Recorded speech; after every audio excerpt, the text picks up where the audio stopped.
Top quality और consistent performance के लिए सिर्फ सिल्वर पंप नाम याद रखना। ಯಾವ ಸಂವಿಧಾನದ ಅಡಿಯಲ್ಲಿ ಶಾಸಕನಾಗಿ ಮತ್ತೆ ಮಂತ್ರಿಯಾಗಿ ಪ್ರಮಾಣ ವಚನವನ್ನ ಸ್ವೀಕಾರ ಮಾಡಿದ್ರು ಆ ರೀತಿಯ ಡಿ.ಕೆ. ಶಿವಕುಮಾರ್ ಅವರು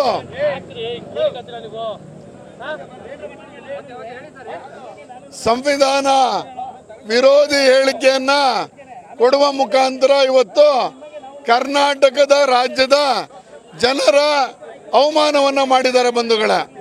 ಇವತ್ತು ಧರ್ಮಾಧಾರಿತ ರಿಸರ್ವೇಶನ್ ಅನ್ನ ಕೊಡ್ತೀವಿ, ಧರ್ಮಾಧಾರಿತ ರಿಸರ್ವೇಶನ್ ಅನ್ನ ಸಂವಿಧಾನವನ್ನ ಬದಲಾಯಿಸಿ ಕೊಡ್ತೀನಿ ಅಂತ ಹೇಳಿಕೆಯನ್ನ ಕೊಟ್ಟಿರುವಂಥದ್ದು.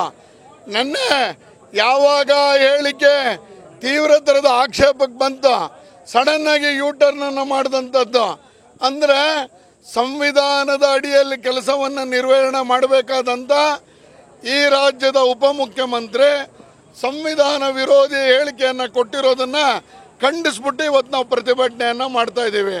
ಯಾವುದು ಸಂವಿಧಾನ ವಿರೋಧಿ ಅಂದರೆ ಧರ್ಮಾಧಾರಿತ 4% ರಿಸರ್ವೇಷನ್ನ ಸಂವಿಧಾನ ಬದಲಾಯಿಸ್ತೀನಿ ಅಂತ ಹೇಳಿದ್ದಾರೆ.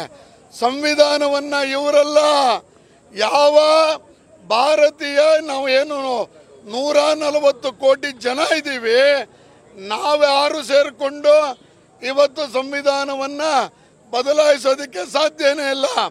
ಆ ರೀತಿಯಲ್ಲಿ ಜಗತ್ತೊಪ್ಕೊಂಡಿರುವಂಥ ಜಗತ್ತಿನ ನಾನಾ ರಾಷ್ಟ್ರಗಳು ಭಾರತದ ಸಂವಿಧಾನವನ್ನು ಡಾಕ್ಟರ್ ಬಾಬಾ ಸಾಹೇಬ್ ಅಂಬೇಡ್ಕರ್ ಕೊಟ್ಟಿರುವಂಥ ಈ ಸಂವಿಧಾನವನ್ನು ಅಧ್ಯಯನ ಮಾಡಲಿಕ್ಕೆ ದೇಶಾದ್ಯಂತ ಜಗತ್ತಿನಾದ್ಯಂತ ಭಾರತಕ್ಕೆ ಬರ್ತಾ ಇದ್ದಾರೆ.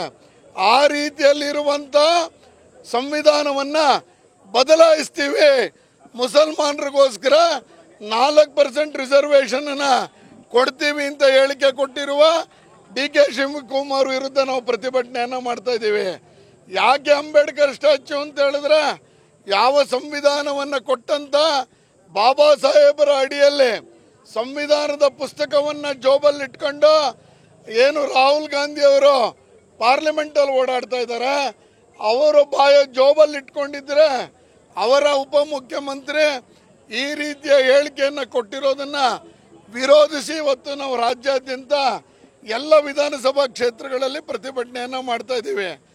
ಯಾವ ಸಂವಿಧಾನದ ಅಡಿಯಲ್ಲಿ ಕರ್ತವ್ಯವನ್ನು ನಿರ್ವಹಿಸಬೇಕಾಗಿತ್ತು, ಸಚಿವ ಸಂಪುಟದ ಸಭೆಯನ್ನು ಮಾಡಬೇಕಾಗಿತ್ತು, ಆ ಸಚಿವ ಸಂಪುಟದ ನಿರ್ಣಯವನ್ನು ಸಂವಿಧಾನವನ್ನು ಬದಲಾಯಿಸ್ತೀನಿ ಅಂತ ಹೇಳಿಕೆ ಕೊಟ್ಟಿರುವಂಥ ಡಿ.ಕೆ. ಶಿವಕುಮಾರ್ ಅವರು ಸ್ಪಷ್ಟಪಡಿಸಬೇಕು.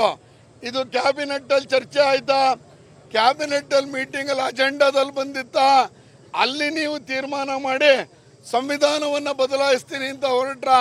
ನೋಡಿ, ನಮ್ಮ ಪಾರ್ಟಿಯಲ್ಲೂ ಸಂವಿಧಾನದ ವಿರೋಧಿ ಹೇಳಿಕೆಯನ್ನು ಕೊಟ್ಟಂತ ಆಗಿನ ಕೇಂದ್ರ ಸಚಿವರ ವಿರುದ್ಧ ನಮ್ಮ ಕೇಂದ್ರ ನಾಯಕರು ಏನು ಅವರ ಶಿಕ್ಷೆಯನ್ನು ತೆಗೆದುಕೊಂಡಿದ್ರು, ಅವರ ರಾಜೀನಾಮೆಯನ್ನು ಪಡ್ಕೊಂಡಿದ್ರು, ಅವರಿಗೆ ಕ್ಷಮೆ ಕೇಳಿಸಿದ್ರು. ಇತ್ತೀಚಿನ ಪಾರ್ಲಿಮೆಂಟ್ ಚುನಾವಣೆಯಲ್ಲೇ ಟಿಕೆಟನ್ನು ನಿರಾಕರಿಸಲಾಯಿತು. ಅಂದರೆ ಯಾರು ಸಂವಿಧಾನದ ವಿರೋಧದ ಹೇಳಿಕೆಯನ್ನು ಕೊಡ್ತಾರೆ ಅವರ ವಿರುದ್ಧ ನಮ್ಮ ಪಾರ್ಟಿ ಕ್ರಮ ತಗೊಳ್ಳುತ್ತೆ.